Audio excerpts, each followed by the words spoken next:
What's up everybody, Dakota Shane here. I'm the co-founder of Copy Buffs. We're a copywriting agency based right here in Los Angeles. And I'm also a columnist for Inc. magazine where I cover anything and everything related to content marketing. And today I'm gonna show you how I got my first $10,000 using Upwork and how you can do the same.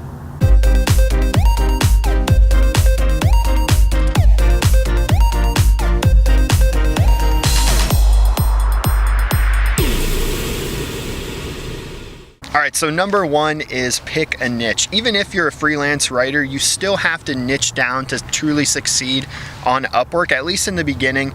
Are you one that specializes in tech writing? Are you a blockchain specialist? Are you more on the business side, marketing side? What kind of articles do you write?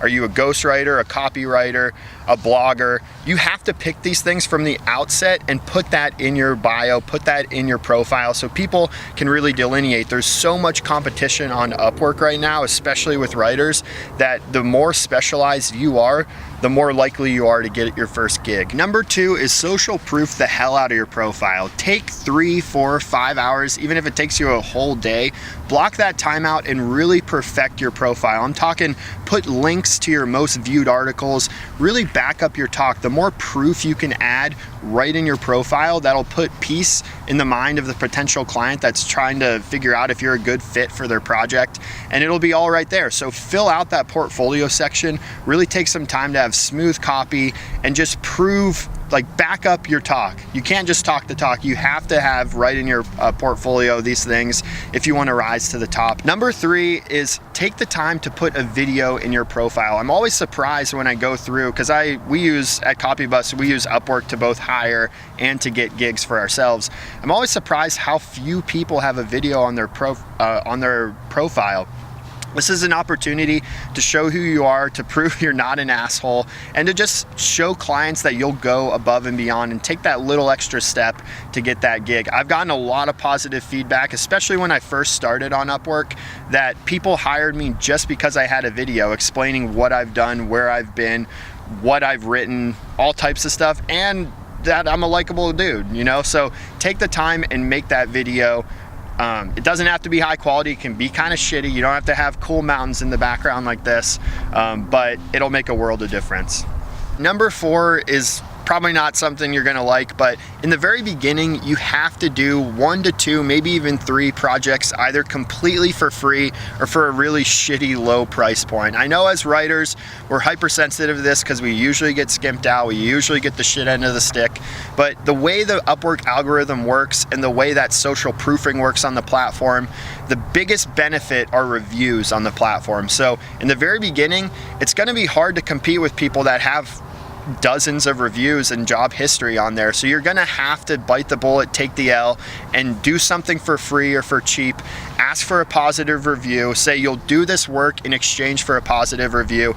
Get that up there. It'll probably give you the Rising Talent badge, which you can then become a top freelancer, land better gigs. Upwork is really like a snowball. Once things start going, you're just gonna have people reaching out to you left and right. But at the very beginning, you gotta do shit for free. All right, number 5 is an important one. The second you're able to, double your rates. If you're working for $30 an hour on Upwork, what are you doing? Like, they're gonna take 20% of your spend already on the platform. Uncle Sam takes another 30. So you're looking at what? Getting 10 bucks an hour or what? That's horse shit. That's minimum wage. So the second you're able to, after you get 2, 3, 4 positive reviews, double your rates. Double them to $60 an hour. Go to $80 an hour, go to 90, upwards to 100.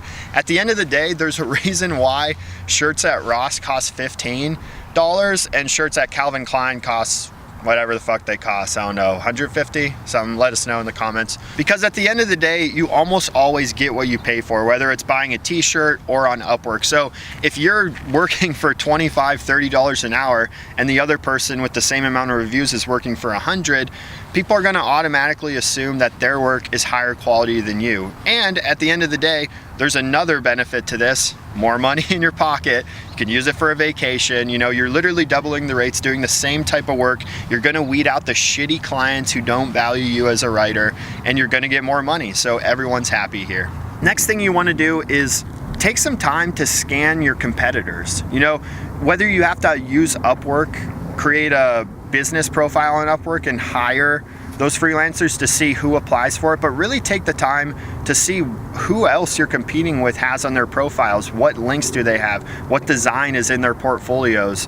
How many years of experience do they have? What's their price point? I'll never forget, my brother and I were at our office one day on a Sunday, months and months and months back. It wasn't until we were hiring freelancers on Upwork to write that I realized my rates were way too fucking low.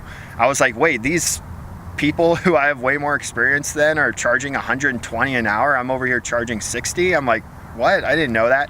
But I wouldn't have known that unless I scanned for the competition. So take the time, see what your competitors are doing, copycat them, and everyone will win. And number 7 is templatize your outreach. Getting gigs on Upwork, especially at the beginning, is really a numbers game. You know, there wasn't a month when I first started that I didn't run out of connects, you know, the tokens that you get when you apply to jobs. You really have to throw your resume and your applications everywhere at the beginning just to get that money and reviews coming in. Because of that, don't be writing a different cover letter every single time. You know, take the time to write out a badass cover letter, a badass proposal that you copy paste and just tweak a couple little things here and there. But this will be able to speed it up so you can just apply to 20, 30, 40 jobs in a month. All right, and I saved the best for last here. The most important thing to remember, number 8, is on Upwork, reviews are more important than money.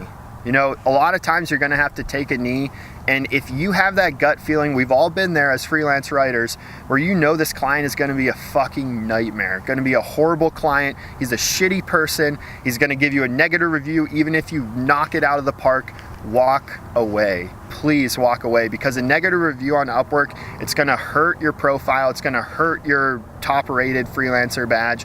People are gonna start to question, oh, how valid is it? It's not good. So if you have that feeling from the very beginning that this is not gonna work, that you can't deliver on this project, walk away. Even if you leave money on the table, in the long term, it's better to have all positive reviews, or sprinkle in a couple moderate ones, then get a negative review and have a couple more bucks in your pocket. Okay guys, that about wraps it up. Thanks for watching, we really appreciate it. I really hope you're able to take these tactics and start to make some money on Upwork. You know, it's not going anywhere, it just went public. It's a great way to make some side hustle money, to bring in more clients for your business, no matter what. So I really hope you succeed using this like we have over at CopyBuffs. If you like the video, be sure to thumbs up and subscribe, but also head on over to the CopyBuffs blog. You know, we're really working hard to develop a kick-ass community of awesome writers who just love what they do, they're passionate about what they do, and we're providing a ton of great content for you guys, and we really